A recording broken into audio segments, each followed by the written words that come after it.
오래전에 제가 중국에 처음 갔을 때 겪었던 일입니다.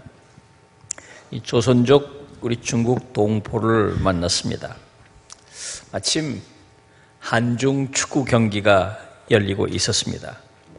그런데 이분이 중국 팀을 응원하는 겁니다.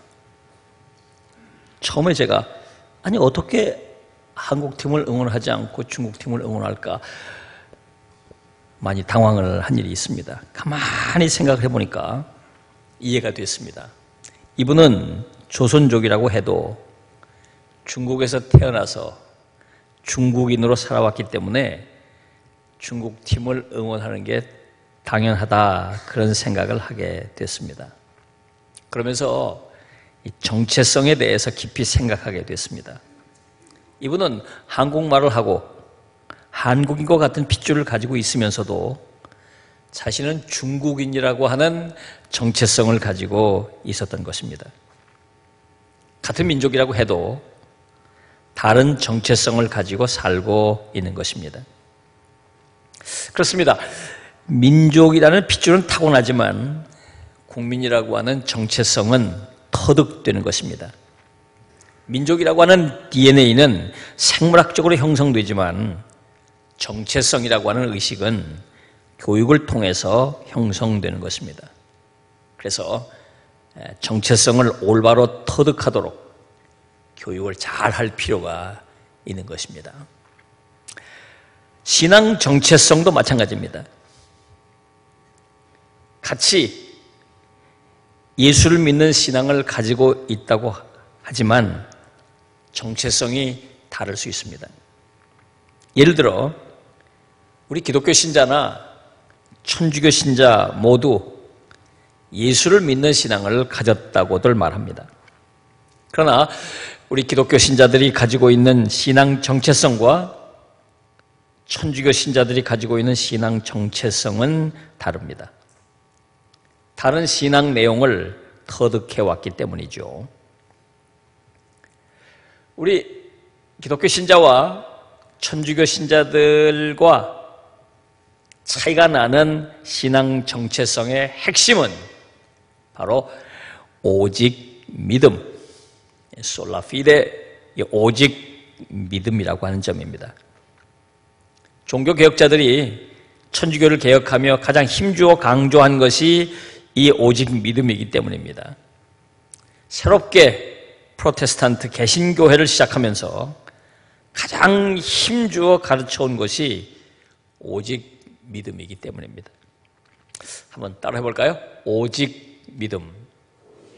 한번 더. 오직 믿음. 우리 신앙 정체성의 핵심, 우리 기독교 신앙 정체성의 핵심에 오직 믿음이 있는 것입니다.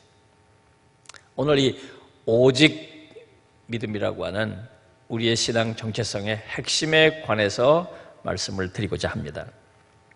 먼저 왜 오직 믿음인가? 오직 믿음을 그렇게 강조하게 됐는가? 이 점을 살펴보겠습니다. 마르틴 루터가 종교개혁을 시작하게 된 가장 결정적인 이유는 당시 천주교의 잘못된 구원관 때문이었습니다. 천주교는 믿음과 함께 선행을 해서 공로를 쌓아야 구원을 받을 수 있다고 가르쳤습니다. 선행을 하면 그것이 공로가 되고 공로가 충분히 쌓여야만 천국에 갈 수 있다고 가르쳤습니다. 만일 믿음이 있는데 구원에 필요한 공로를 쌓지 못하면 연옥이라는 곳에 가서 정화 과정을 거친 뒤에야 천국에 갈 수 있다고 이렇게 가르치는 거예요. 자, 여기서 연옥이란 무엇일까요? 한마디로 말하면 천국도 아니고 지옥도 아닌 제3의 장소입니다. 죽은 뒤에 믿음이 없는 사람은 지옥으로 가고 믿음이 있으면서 공로를 충분하게 쌓은 사람들은 천국으로 갑니다. 그런데 믿음이 있으면서 공로를 충분하게 쌓지 못한 사람들이 가는 곳이 연옥입니다. 이 연옥은 정화의 장소입니다. 이곳에 보내진 사람들은 정화의 불로 고통을 겪으며 죄를 씻는 정화의 시간을 보냅니다. 얼마 동안 이 연옥에 머무는가? 그건 그 사람이 지은 죄의 경중에 따라 또 그가 쌓은 공덕의 차이에 따라 다르다는 것입니다. 물론 우리 기독교는 이런 연옥이 있다는 사실을 인정하지 않습니다. 왜냐하면 이 연옥은 성경에 나오지 않기 때문이에요. 예를 들어 누가복음 23장 43절을 보면 예수님께서 십자가에 달린 한편 강도에게 이렇게 말씀하셨습니다. 오늘 네가 나와 함께 낙원에 있으리라. 여러분, 이 사람은 극악무도한 죄를 저질러서 십자가에서 사형을 당하고 있잖아요. 천주교의 가르침대로라면 이 사람이 그 자리에서 예수를 믿는다고 고백을 했지만 그가 그동안 지은 죄를 회개하지 기회를 갖지 못했습니다. 그리고 아무런 공덕을 쌓지 못했습니다. 당연히 이 사람은 연옥으로 보내져서 그 누구보다도 오랜 세월 그곳에서 정화 기간을 보내야 마땅하죠. 그런데 예수님께서는 그렇게 말씀하지 않으시고 바로 천국에 갈 것을 말씀하신 것이죠. 연옥 그런 거 없어요. 자, 그러면 왜 천주교는 성경에도 나오지 않는 연옥이라는 얘기를 그렇게 하게 된 것일까요? 구원을 위해 믿음 외에 선행을 해서 쌓는 공로가 필요하다고 주장하고 있기 때문입니다. 믿긴 하지만 공로가 부족한 사람들을 지옥 간다고 할 수는 없고, 그렇다고 공로가 부족한 사람들을 바로 천국에 간다고 할 수도 없고, 그래서 만들게 된 곳이 연옥이에요. 그러니까 연옥은 천주교의 잘못된 구원관 때문에 성경에도 없는데 상상 속에 신학적 개념 속에 만들어진 곳에 불과하다 그 말입니다. 이런 천주교의 구원관의 문제를 발견하고 종교개혁을 시작한 사람이 바로 마르틴 루터입니다. 사실 루터는요, 천주교의 잘못된 구원관 때문에 오랜 세월 큰 고통을 겪어왔습니다. 루터는 하나님은 정말 의로운 분이기 때문에 자기가 지은 죄를 모두 다 회개하고 고백하지 않고 그것들이 남아있다면 언제라도 심판하시는 두려운 분이라고 생각했어요. 그래서 그냥 시시콜콜한 건 낱낱이 다 회개하고 또 고해성사하고 끝없이 그 일을 반복했는데도 마음에 평안이 주어지지 않는 것입니다. 루터는 길을 가다가 친구와 길을 가다가 친구가 벼락맞아 죽는 그 놀라운 그 두려운 사건을 경험한 뒤에 언제라도 하나님께서 자기를 그렇게 징벌할 것 같은 두려움에 떨고 있었어요. 그렇게 철저하게 믿음 생활을 하고 그렇게 철저하게 회개하면서도 늘 그 두려움에 시달렸단 말입니다. 그러던 중에 신학 공부를 열심히 해서 1512년 미텐베르크 대학에서 박사학위를 받았고 그 대학에서 성서학 교수로 강의를 하게 됐습니다. 1515년부터 로마서를 가르치게 됐는데 이때 로마서를 연구하고 공부하면서 오직 믿음이라고 하는 구원의 원리를 깨닫게 된 것입니다. 특히 오늘 본문에서 루터가 무너졌어요. 루터가 말씀 앞에 굴복했습니다. 오늘 이 말씀 가운데 오직 의인은 믿음으로 살리라. 오직 의인은 믿음으로 말미암아 살리라. 이 말씀을 연구하면서 놀라운 깨달음을 갖게 된 것입니다. 우리가 믿음으로 하나님 앞에서 의인이 된다는 사실을 발견하게 된 것입니다. 공로가 필요 없다 그 말이에요. 오직 믿음으로 의인이라고 인정받는다는 사실을 발견하게 된 것이에요. 이것을 이신칭의라 부르며 새로운 구원관의 기초를 놓게 된 것입니다. 새로운 구원관. 로마 천주교와 다른 우리 프로테스탄트 개신교가 기초를 놓은 구원관의 그 든든한 기초로서 이 말씀이 기초가 되었던 것이죠. 루터는 이때 깨달음을 1545년에 쓴 탁상담화라는 책에서 이렇게 써놨습니다. 나는 하나님의 의로운 사람이 하나님의 선물, 즉 믿음으로 살아가는 그 의를 의미한다는 것을 깨닫기 시작하였다. 이것이 의미하는 바는 다음과 같다. 하나님의 의는 복음서에 의해서 제시되었는데 의는 믿음으로 말미암아 살리라고 기록된 바와 같이 신앙에 의해서 자비로우신 하나님이 우리를 의롭다고 인정하시는 수동적인 의이다. 수동적인 의, 이 말이 중요해요. 수동적인 의이다. 여기서 나는 내가 다시 태어났으며 열린 문들을 통하여 낙원으로 들어가는 것을 느꼈다. 그동안 루터는 천주교의 구원관에 사로잡혀서 예수를 믿었어도 자기가 선행을 해서 공로를 쌓아야 구원을 받을 수 있다고 생각했죠. 다시 말하면 자기가 노력해서 얻는 의인, 능동적인 의로 구원을 받는다고 생각해 왔다는 것입니다. 그러니까 얼마나 힘들겠어요, 얼마나. 막 철저하게 회개하고 말씀대로 살려고 정말 철저하게 애를 써왔는데 정말 이게 충분할까? 누구도 충분하다고 인정해 주는 사람이 없으니까 정말 이게 이렇게까지 했는데 아직도 모자라는 게 아닐까? 그래서 늘 불안하고 늘 두렵단 말입니다. 그래서요, 천주교 신자들에게는 구원의 확신이 없어요. 늘 부족한 거예요. 혹시 뭔가 아직 회개 다 하지 못한 게 또 있는 건 아닌가? 늘 두렵고 늘 불안했다 그 말입니다. 그러나 이제 루터는 믿음으로 얻는 수동적인 의로 구원받는다는 사실을 깨닫게 된 것입니다. 내가 선행을 해서 공로를 세우고 그래서 능동적인 의를 통해서 구원받는 것이 아니라는 사실을 깨닫게 됐어요. 그동안 자신을 괴롭혀왔던 그 모든 두려움에서 완전히 벗어나게 됐던 것입니다. 그렇습니다. 성경은 구원의 조건으로 더 이상 믿음 외에 선행을 통해 쌓는 공로 또는 의가 필요하다고 말씀하고 있지 않습니다. 우리가 구원을 위해서 필요한 것은 오직 믿음뿐이라는 사실을 말씀하고 있는 것입니다. 그래서 우리가 오직 믿음을 말하는 것입니다. 여러분, 그렇다고 해서 선행이 필요 없을까요? 그렇진 않죠.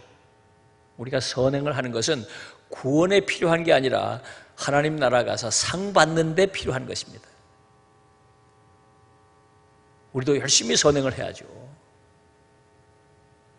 그래서 우리는 오직 믿음을 외치게 된 것입니다. 다시 한번 따라해 볼까요? 오직 믿음. 오직 믿음. 자, 그러면 오직 믿음이라고 할 때 그 믿음은 도대체 어떤 믿음일까요? 어떤 믿음으로 우리가 구원을 받는 걸까요? 첫째로 그 믿음은 말씀에 대한 반응입니다. 말씀에 대한 우리의 응답이에요. 로마서 10장 17절을 보면 이렇게 말씀하고 있습니다. 믿음은 들음에서 나며 들음은 그리스도의 말씀으로 말미암았느니라. 믿음은 우리가 주님의 말씀을 들을 때 우리의 심령 속에 생겨나는 그 어떤 것이라고 하는 말씀입니다. 다시 말하면 우리가 주님의 말씀을 듣고 반응을 보이는 과정 속에 우리의 심령 안에 생겨나는 그 어떤 것이라고 말입니다. 내가 혼자 곰곰이 생각해서 쌓아놓은 신념, 공부 열심히 해가지고 누구에게 들어서 내가 그렇구나 깨닫고 확신을 갖는 것, 이게 아니고 하나님의 말씀을 듣고 그 말씀 앞에 응답하고 반응하며 하는 과정 속에 우리 안에 형성되는 믿음이라 그 말입니다. 누가복음 5장을 보면 예수님께서 베드로를 부르실 때 얘기가 기록되어 있습니다. 예수님께서 갈릴리 바닷가에서 주업을 마치고 그물을 정리하고 청소하고 있는 베드로를 찾아오셨습니다. 그 베드로의 배 위에 올라가셔서 몰려든 많은 사람들에게 말씀을 전하셨습니다. 말씀을 마치신 후에 예수님께서 갑작스럽게 베드로에게 이렇게 말씀하셨습니다. 깊은 데로 가서 그물을 내려 고기를 잡으라. 말씀을 들은 베드로가 이렇게 말했습니다. 선생님, 우리들이 밤이 새도록 수고하였으되 잡은 것이 없지만은 말씀에 의지하여 내가 그물을 내리리이다. 여러분, 베드로는 평생 이 바다에서 고기를 잡던 사람입니다. 언제 어디에 가면 고기가 있다는 걸 다 아는 사람이에요. 밤새도록 허탕쳤다 그 말이에요. 그러니까 지금 다시 나가서 그물을 던져도 물고기를 잡을 수 없다는 걸 경험적으로 베드로는 알고 있었어요. 그리고 물때라는 게 있는데 지금은 그물을 던질 때가 아니에요. 그래서 철수하고 있는데 가서 그물을 던지라고 말씀하신 것입니다. 그런데 놀랍게도 그 말씀을 듣는 순간 베드로의 심령 안에 놀라운 변화가 생겨났습니다. 아, 고기를 잡을 수 있겠구나. 고기를 잡을 수 있겠구나. 그런 믿음이 생긴 거예요. 그 믿음에 따라 말씀에 순종해서 바다에 나가 그물을 던졌죠. 놀랍게도 그물이 찢어질 정도로 엄청난 고기를 잡게 됐던 것입니다. 주님의 말씀을 듣는 순간 베드로의 마음속에 꿈틀거리는 그 어떤 것들이 생겨나서 일어났다 그 말이에요. 여러분, 바로 그게 믿음인 거예요. 여러분도 아마 이런 체험이 있을 것입니다. 성경 말씀을 묵상하다가 갑자기 가슴이 뭉클해지고 눈물이 나고, 설교 말씀을 듣다가 나도 모르는 사이에 내 심령적 깊은 곳에서 아멘 하는 소리가 용솟음쳐 올라온다 그 말이에요. 이게 믿음인 것입니다. 그렇습니다. 믿음은 말씀에 대한 반응이에요. 하나님의 말씀을 들었을 때 우리 안에서 아멘 하고 뜨겁게 용솟음쳐 오르는 우리 심령의 반응입니다. 내가 스스로 생각해보고 가지게 된 결론, 확신이 아니에요. 학문적으로 연구하고 결론적으로 가지게 된 신념이 아니라 그 말이에요. 주님의 말씀을 들은 뒤에 내 심령 속에서 일어나는 뜨거운 응답이라 그 말이에요. 이 믿음으로 우리가 구원을 받는 것이에요. 그리고 더 나아가서 이 믿음은 이런 말씀에 대한 응답임과 동시에 구원에 대한 확신을 가지게 되는 것입니다. 요한복음 5장 24절을 보면 이렇게 말씀하고 있습니다. 내 말을 듣고 또 나 보내신 이를 믿는 자는 영생을 얻었고 심판에 이르지 아니하나니 사망에서 생명으로 옮겼느니라. 예수님의 말씀을 듣고 믿는 자는 영생을 얻었고 심판을 받지 않고 사망에서 생명을 옮겼다는 것입니다. 예수님의 말씀을 듣고 믿으면 구원을 받는다는 것입니다. 우리가 이 말씀을 듣는 순간 아멘 하고 응답할 수 있어야 합니다. 모든 주의 말씀에 다 응답해야 되겠지만 특별히 이 말씀에는 거침없이 우리가 뜨거운 마음으로 아멘 하고 응답해야 합니다. 영생을 얻었느니라 아멘. 심판에 이르지 아니할 것이다 아멘. 사망에서 생명으로 옮겼느니라 아멘. 구원의 확신이. 구원의 확신이. 루터는 이 말씀 앞에 서기 전에 그렇게 열심히 기도하고 그렇게 열심히 성경을 연구했지만 구원의 확신이 없었어요. 늘 불안하고 늘 두려웠어요. 참된 믿음은 구원에 대한 확신입니다. 한때 한국교회에 소개돼서 열풍처럼 확산되었던 프로그램이 있었죠. 전도 프로그램이. 미국 제임스 케네디 목사님이 개발해서 보급했던 이 전도 폭발 프로그램입니다. 저도 오래전에 이 훈련을 받았습니다. 이 전도 폭발 프로그램 안에는 도전적인 두 가지 질문이 나타납니다. 두 가지 질문이 나와요.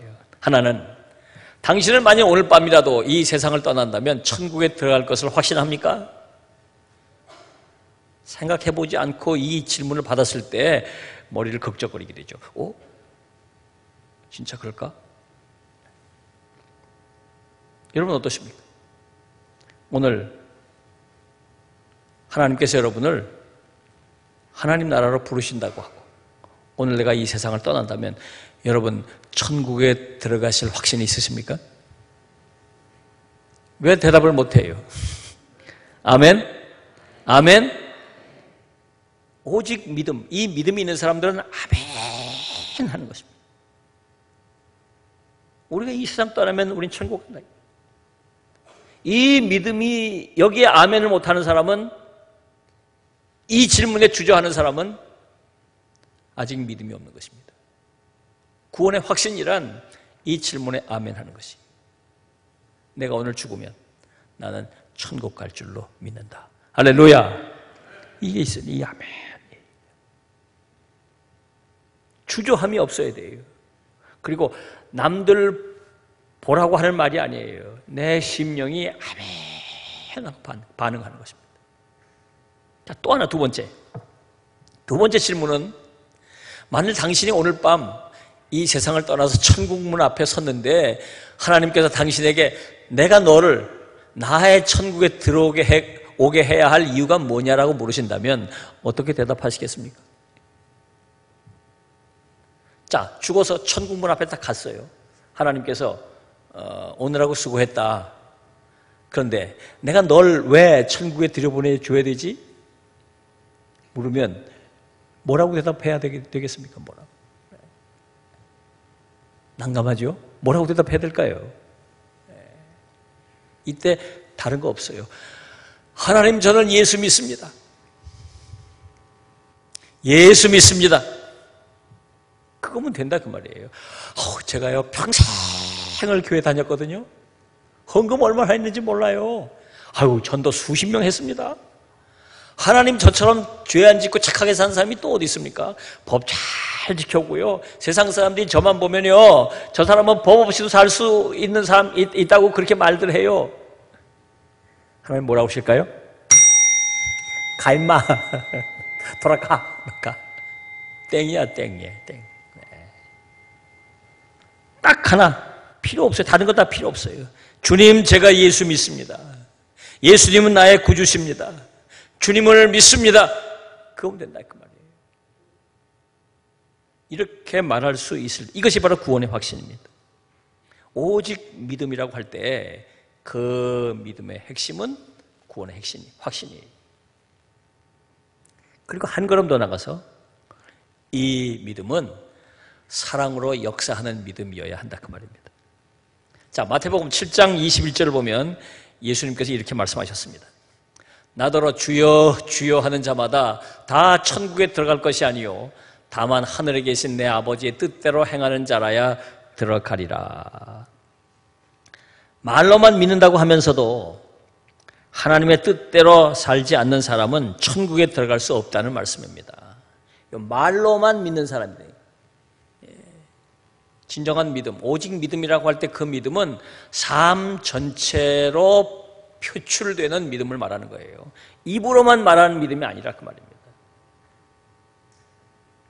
실제로 믿음과 행함은 분리되기가 쉽습니다. 주님 앞에서 주여 제가 주님을 믿습니다. 믿음을 고백하기 쉽죠. 하더라도 세상 속에 나가서 세상 사람들 앞에서 내가 예수를 주를 믿는다고 말하면서 그들에게 믿음의 삶을 보이며 살아가기는 쉽지 않다 그 말입니다.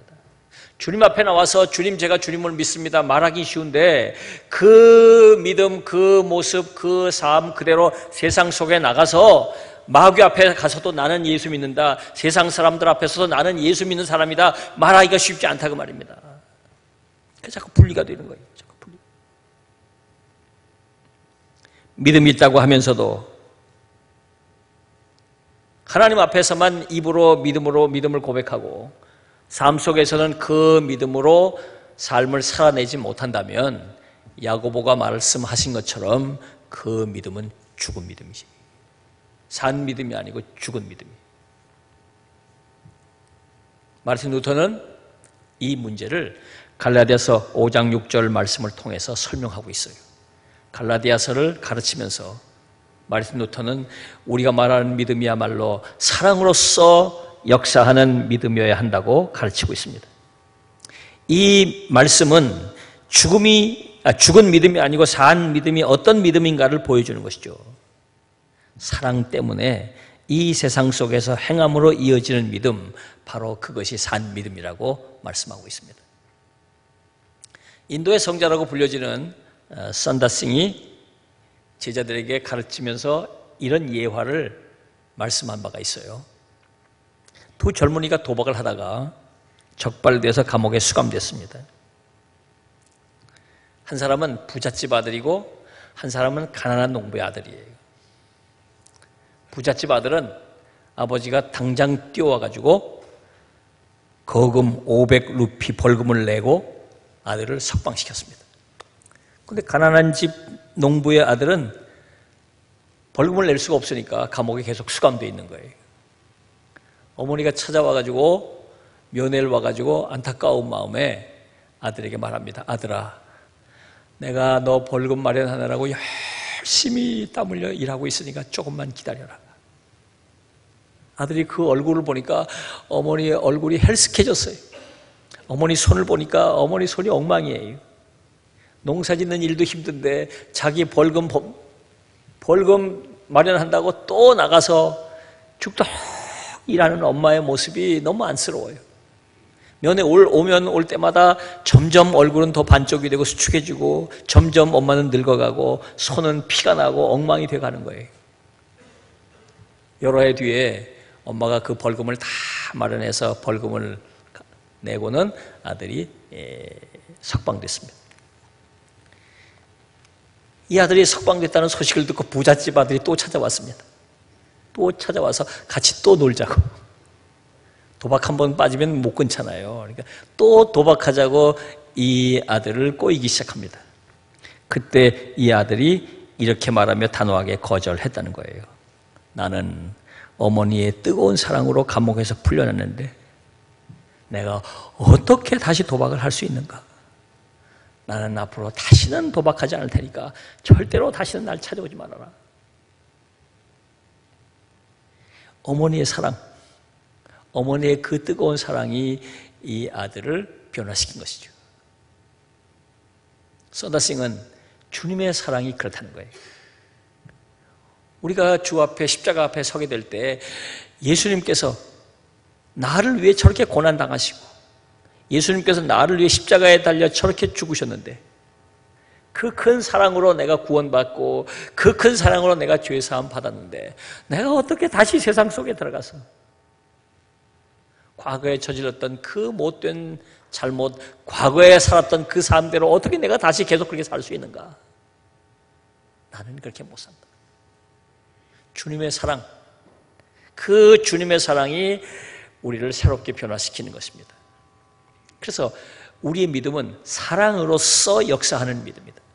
주님의 사랑 때문에 실천하는, 역사하는 믿음이어야 하고 그 사랑을 갚기 위해서 우리가 믿음으로 살아내는 삶이어야 한다는 것입니다. 여러분, 우리가 오직 믿음할 때 그 말로만의 믿음이 아니에요. 삶의 현장에서 그리스도의 사랑을 깊이 생각하며 사랑으로서 역사하는 믿음이어야 한다 그 말입니다. 자, 오늘이 종교개혁 502주년을 기념하는 주일입니다. 다시 한번 우리의 신앙 정체성을 돌아봐야 합니다.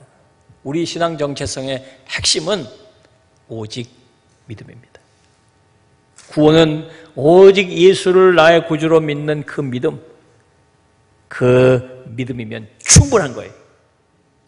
그 믿음은 도대체 무엇인가? 내가 생각해낸 믿음이 아니에요. 하나님의 말씀을 듣고 그 말씀에 대한 반응이고 그 말씀의 반응의 핵심은 구원의 확신이고 구원의 확신을 가지고 세상 속에서 사랑으로 역사해내는 바로 그 믿음이라 그 말입니다. 사랑하는 여러분, 여러분들이 이 삶 속에서 더욱 오직 믿음에 승리하는 삶을 살아가시기를 주님의 이름으로 부탁합니다. 기도하겠습니다. 다 같이 주 앞에 기도드립니다. 다 같이 기도합시다.